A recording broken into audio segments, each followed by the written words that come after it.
అంగీకరించే వారిని తప్పిస్తాడంట. ఆయన నామమును ఎరిగిన వారిని ఘనపరుస్తాడంట. మీరు ఆయన నామాన్ని ఎరిగారా? మీరు ఆయనని ప్రేమిస్తున్నారా? మీరు నిజంగా ఎటువంటి కల్మషము లేకుండా నేను ఆయనని ప్రేమిస్తున్నాను అన్నవారు ఉన్నారు ఇక్కడ. అయితే ఆయన చెప్పే మాట ఏంటి తెలుసండి? నువ్వు నన్ను ప్రేమిస్తున్నావు కాబట్టి నేను నిన్ను తప్పిస్తాను, అపాయాల నుండి, కీడు నుండి, దుర్మార్గత నుండి, అన్నిటి నుండి తప్పిస్తాను. నువ్వు నా నామము ఎరిగావు కాబట్టి నిన్ను నేను ఘనపరుస్తాను. If you receive it, say amen. Amen. అందుకనే అపవాది ప్రయత్నిస్తున్నాడండి చంపడానికి. ఎందుకు కొన్నిసార్లు దేవుడు మనల్ని దాచిపెడతాడు తెలుసా? If you rush before your time, దేవుడు ఇచ్చిన సమయము, దేవుని అనుకూల సమయంలో కాకుండా మీరు పరిగెత్తారనుకోండి, మనము కలవరపడి నేను వేగంగా వెళ్ళిపోవాల్సిందే, నేను పొందుకోవాల్సిందే అన్నప్పుడు అక్కడ అపాయము దాగి ఉంటుందంట. అక్కడ అపాయము వేచి ఉంటుందంట. అక్కడ అపవాది రెడీగా ఉంటాడంట. ఏ రీతిగా నాశనం చేయాలా, ఏ రీతిగా చంపాలా, ఏ రీతిగా వీరిని ఇక్కడికిక్కడ ఆపు చేయాలని ప్రయత్నిస్తారంట. అందుకనే wait for the Lord's time. దేవుని సమయం కోసం వేచి ఉండండి. దేవుడి ఇచ్చే అవకాశం కోసం వేచి ఉండండి. వేచి ఉండటంలో ఉంది గొప్ప మేలు, వేచి ఉండటంలో ఉంది గొప్ప దీవెన, గొప్ప ఆశీర్వాదం. ఈరోజు దేవుని సన్నిధిలో దేవుడు మిమ్మల్ని నన్ను దాచిపెట్టాడంటే దేవుడు అది నా మంచికే, అంతా నా మేలుకే. హల్లెలూయా. ఏది చేసిన అంతా కూడా నా మేలుకే దేవుడు చేస్తాడు. నువ్వు పెరగాలని, మీరు ఎదగాలని దేవుడు, you are not growing properly, you are not showing your maturity properly. అందుకనే ఇంకా కొద్ది సమయం దేవుడు వేచి ఉండమంటున్నాడు. ఇంకా మీరు సరిగ్గా సిద్ధపడలేదు కాబట్టి, ఇంకా ఆయన సన్నిధిలో సరిగ్గా మొరపెట్టలేదు కాబట్టి, ఇంకా సరిగ్గా మీకు జ్ఞానము లేక ప్రవర్తిస్తున్నారు కాబట్టి, ఇంకా మీలో ఏదో లోపాలు, బలహీనతలు, ఇంకా చిన్న చిన్న పిల్లల తత్వము మీలో ఉంది కాబట్టి దేవుడు ఏం చేస్తున్నాడంటే, ఉండు ఇంకా నీ టైం రాలేదు, నువ్వు నేర్చుకోవాల్సిన సమయం ఉంది, నువ్వు ఎదగాలి, నువ్వు పెరగాలి. ఇమ్మెచ్యూరిటీ నుండి మెచ్యూరిటీకి, అపరిపక్వత నుండి పరిపక్వతలోకి నడిపించబడాలి అని దేవుడు కొన్నిసార్లు మనల్ని పక్కన పెడతాడండి. అంటే క్యూలో చూస్తాం కదా, క్యూలో ఏముంటుంది, కొంతమంది పక్కన పెడతారు. ఎందుకు? Your time will come, you not ready yet అని పక్కన పెడతాం. ఈరోజు దేవుడు కూడా మనల్ని అట్లా పెట్టాడు. అట్లా అదైనంత మాత్రం క్షమించు, అదైనంత మాత్రం మనం అనుకుంటాము దేవుడికి పక్షపాతము. God is very partial. నాకంటే వెనకాల వచ్చిన వాడిని ఇలాగ ముందు పంపించేస్తాడు దేవుడు.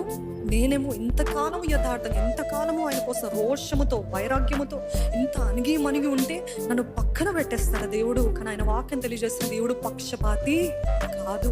దేవుడు పక్షపాతము చూపించలేడు. అది ఆయన స్వభావానికి విరుద్ధము. మేలు చేసేవారికి మేలు, మంచిగా బ్రతికే వారికి మంచిగా ఉంటాడంట, విరుద్ధంగా చేసేవారికి విరుద్ధంగా. అది ఎంతటి వారైనా. అందుకనే మోషే కానాను దేశంలోకి ప్రవేశించలేదు. ఎందుకు? దేవుడికి విరుద్ధమైన కార్యం చేశాడు. ఎందుకు? మోషే అంటే అంత ప్రాణము కదా దేవునికి. తన స్నేహితుడు అని పిలువబడ్డాడు కదా, ముఖాముఖిగా ఆయన ముందు కనబడ్డాడు కదా, ఎవరికి కనపరచలేదు. అప్పటికి అన్ని గొప్ప గూఢమైన సంగతులు మోషేకి బయలుపరిచిన దేవుడు అయినప్పటికీ ఆయన ఆ 2 విషయాల్లో ఆయనకు అవిధేయత చూపించాడని కనాను దేశంలో అడుగు పెట్టనీయలేదండి. ఈరోజు ఏ భేదము లేదు, అందరము పాపం చేసిన వారిని. ఈరోజు దేవునికి పక్షపాతం లేదు ఎవరు. అందుకనే కయీనుతో అంటాడు దేవుడు, నువ్వు సరి చేస్తే నిన్ను కూడా నేను దీవించనా? నువ్వు సరిగ్గా అంటే, if you have done well, if you have really done well, wouldn't I have accepted your offering? నీ అర్పణని నేను అంగీకరించేవాడిని కాదా? నువ్వు సరిగ్గా చేయలేదు కాబట్టి నేను అంగీకరించట్లేదు. అందుకనే ఈరోజు ఈ వెయిటింగ్ సీజన్లో, ఈ వేచి ఉండే కాలంలో, ఈ క్యూ సీజన్, క్యూ అంటే you waiting for your turn, మీ అవకాశం కోసం మీరు వెతుకుతున్నారు, వేచి ఉన్నారేమో. కానీ దేవుడు అంటున్నాడు, నువ్వు పెరగాలి, నువ్వు ఇంకా ప్రార్థనలో పోరాడాలి, నువ్వు పరిపక్వతలోకి రావాలి, నువ్వు ఇంకా ఇంకా ఇంకా దేవునికి దగ్గరగా అవ్వాలనేసి నేను ఎప్పుడు చెప్తూ ఉంటానండి. వాస్తవానికి చెప్పాలంటే నా వివాహము కానప్పుడు చాలా బాధపడేదాన్ని. దేవా నీ కార్యం ఎప్పుడు జరుగుతుంది అంటే, అది నా ఫ్యూచర్, నా భవిష్యత్ విషయం కూడా దేవుని సన్నిధిలో మొరపెడుతూ ఎప్పుడు అని. కానీ ఆ 3-4 సంవత్సరాలు దేవునితో దగ్గరైన అనుభవము ఇంకా ఇప్పటివరకు నాకు దొరకలేదని నేను రూఢిగా చెప్పగలుగుతాను. ఎందుకు అని అంటే, మనం ఎంతగా క్యూ సీజన్ ఉన్నప్పుడు ఆ క్యూ సీజన్ టైంలో దేవుని పైన ఎక్కువ ఆధారపడతామంట. దేవుడు గొప్ప కార్యాలు చేయాలని దేవునితోటి సన్నిహితమైన సహవాసము కలిగి ఉంటామంట. ఎందుకు? Because we depend on God completely. But once we receive the blessing, once we have what we have prayed for, మెల్లమెల్లగా ఆ సహవాసం. అందుకనే పౌలు అంటాడు, మీరు వివాహము చేసుకోకపోతేనే మేలు. ఎందుకంటే వివాహమైన వారంట ఎప్పుడు భార్యని, భర్తని సంతోషపెట్టాలని ఆశపడుతూ ఉంటారంట. నాలాగా మీరు ఉంటేనే నా మేలు అని చెప్తాడు. కానీ అది చెప్తుంటే చాలా మందికి గుండెలో రాయపడ్డదండి కదా, అయ్యో వివాహం చేసుకోద్దా అని. చాలామంది యవనస్తులు అంటూ ది ఐడలైజ్ మ్యారేజ్. ఏంటి మ్యారేజ్, వివాహమే ఒక ఐడల్గా, ఒక విగ్రహంగా మారిపోయింది. ఎందుకు అని అంటే ఎప్పుడు చూసినా నా భర్త ఎట్లుంటాడో, నా భార్య ఎట్లుంటుందో, నా భర్త ఎట్లుంటాడో, పొద్దున్న లేచిన దగ్గర నుండి ఈరోజు నా భర్త దొరుకుతాడేమో, ఈరోజు నా భార్య దొరుకుతుందేమో, ఎప్పుడు నా పెళ్ళి అవుతుందో. Do not idolize marriage. మ్యారేజ్ని విగ్రహము చేసుకోకండి, మ్యారేజ్ని మీ దేవుడిగా చేసుకోకండి. దేవుడు దేవుడే, నేనే ఉన్నవాడను అనువాడనని చెప్పిన దేవుడు. ఆయనని మహిమపరుస్తే, ఆయన నీతిని, ఆయన రాజ్యాన్ని మొదట వెతుకుతున్నట్లయితే సమస్తము అనుగ్రహిస్తాడంట. నమ్మిన వారు హల్లెలూయా అని చెప్తారండి.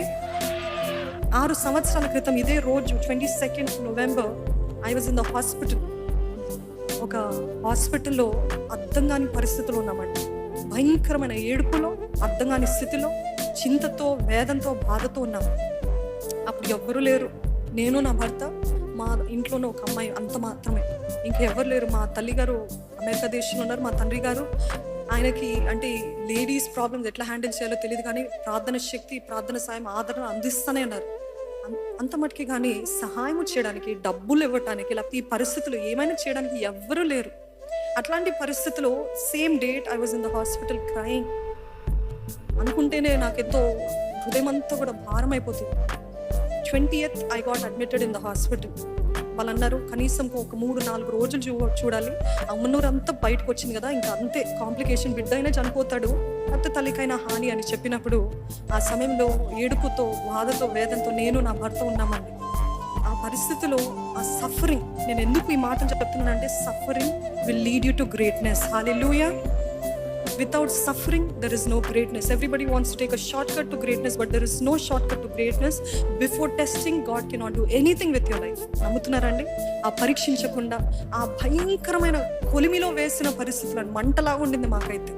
నిజంగా చెప్తున్నాము, అది మాటలు చెప్పలేదు, మంట లాంటి పరిస్థితి. ఎందుకంటే నిస్సహాయ స్థితిలోనము. ఏది చేసినా కీడు, ఏది చేసినా తెగులు, ఇటు కదిలినా ఏమైనా కీడు అవుతుందా, నేను ఒక్కటే పొజిషన్లో ఉన్నాను.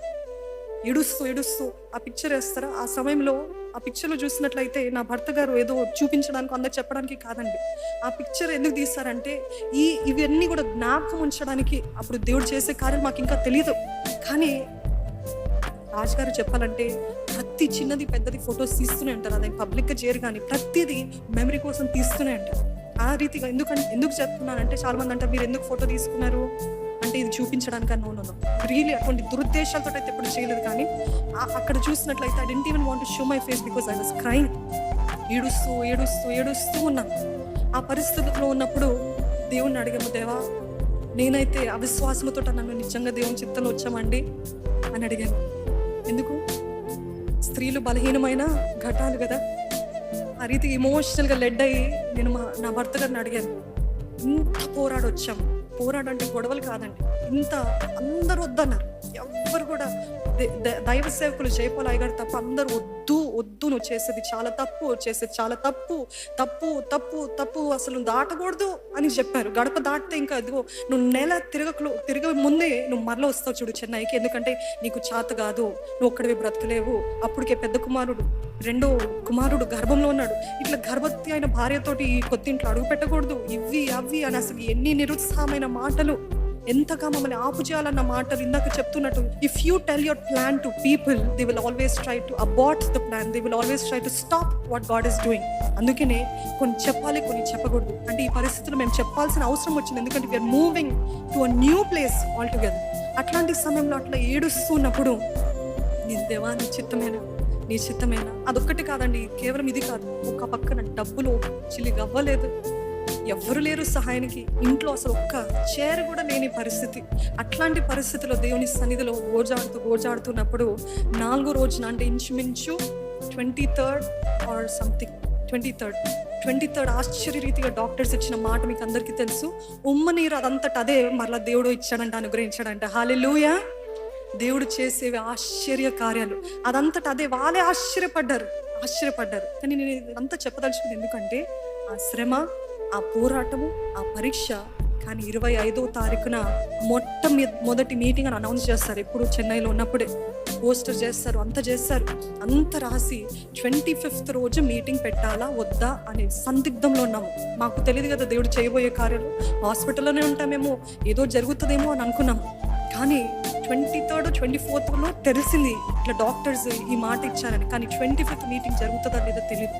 కానీ ఆయన ఒకటే మాట అన్నారు, ఈ మీటింగ్ పెట్టమంటావా, నీ పక్కన ఉండమంటావా, ఈ నిస్సహాయ స్థితిలో ఈ మీటింగ్లో ముందుకు వెళ్ళమంటావా, లేకపోతే ఇక్కడ నీతో ఉండమంటావా అని అడిగినప్పుడు ఒకటే అన్నాను, మనం వచ్చింది దేనికి?